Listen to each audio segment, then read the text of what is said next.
Chandrababu CM అయినా అందరి దృష్టి ఇప్పుడు పవర్ స్టార్ పైనే. పవర్ రేసర్ గా పిఠాపురం నుంచి ప్రాతినిధ్యం వహిస్తున్న జనసేన అధినేత ప్రభుత్వంలో డిప్యూటీ సీఎం గా కీలక పాత్ర పోషించబోతున్నారు.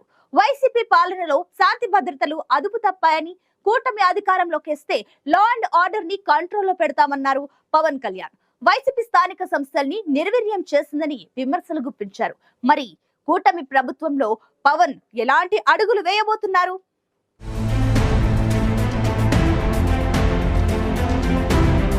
పదేళ్ల ఎదురు చూపులు, అవమానాలు, 5 ఏళ్ల వెక్కిరింపులు, చీత్కారాలకు అడ్డుకట్ట వేశారు పిఠాపురం ప్రజలు. అన్న వదిలేసిపోయాడు, తమ్ముడు నిలబడతాడా అన్న సందేహాలకు, నిలబడ్డ 2 చోట్ల ఓడిపోయాడు అన్న అవమానాలకు, దత్తపుత్రుడు అంటూ చేసిన అవహేళనలకు పిఠాపురం దత్తాత్రేయుడి సాక్షిగా సమాధానం చెప్పారు పవన్ కళ్యాణ్. ఓడిపోయావన్న నోళ్లతోనే నెగ్గావు, నిలబెట్టావన్న ప్రశంసలు దక్కించుకున్నారు పవన్. గత ఎన్నికల్లో పోటీ చేసిన భీమవరం, గాజువాక ప్రాంతాలలో ఓడిపోయిన పవన్ ఈసారి తన ప్రయాణాన్ని పిఠాపురం నుంచి మొదలుపెట్టారు.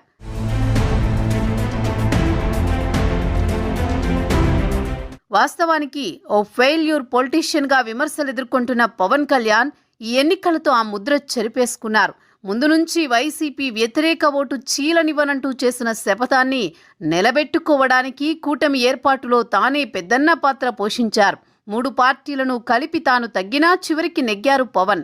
చేసిన త్యాగానికి, కట్టుబడిన మాటకు ప్రతిఫలంగా అటు టీడీపీ కూడా పవన్ విజయం కోసం సర్వశక్తులు ఒడ్డింది.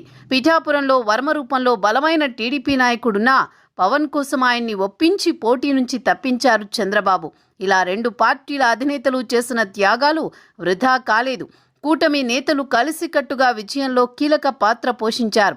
70,000 పైచిలుకు మెజారిటీతో తన రాజకీయ జీవితంలో మొదటి గెలుపును అందించిన పిఠాపురానికి న్యాయం చేయడం పవన్ కళ్యాణ్ ముందున్న ప్రధాన టార్గెట్.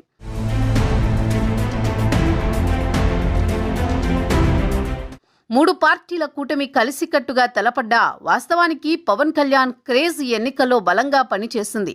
వైసీపీ పాలనపై విరుచుకుపడ్డ పవన్ కళ్యాణ్కు ప్రజలు అండగా నిలిచారు. కానీ ఇప్పుడు ఆ నమ్మకాన్ని నిలబెట్టుకోవాల్సిన సమయం వచ్చింది. 3 సార్లు ముఖ్యమంత్రి అయిన చంద్రబాబుపై నమ్మకం కంటే పవన్ కళ్యాణ్ మద్దతుతోనే ఎన్నికల్లో కూటమి తిరుగులేని మెజారిటీతో గెలిచింది. ఎన్నో అంచనాల మధ్య అధికారంలోకి వచ్చిన కూటమి ప్రభుత్వం మేలు చేయకపోతే పవన్ కళ్యాణ్ విమర్శలకు కేంద్ర బిందువు అయ్యే అవకాశం ఉంది. అందుకే కేంద్రంలో కీలకంగా ఉంటూ రాష్ట్రానికి ప్రయోజనాలను చేకూర్చేలా అడుగులేస్తున్నారు పవన్ కళ్యాణ్.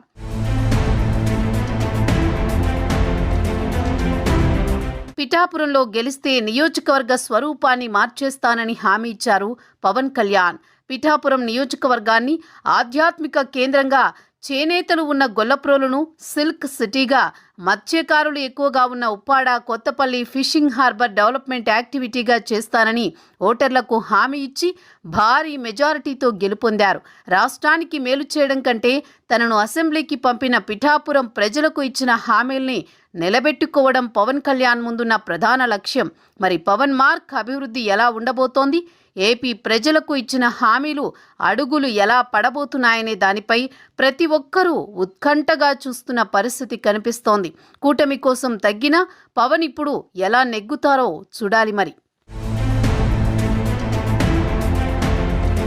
చంద్రబాబు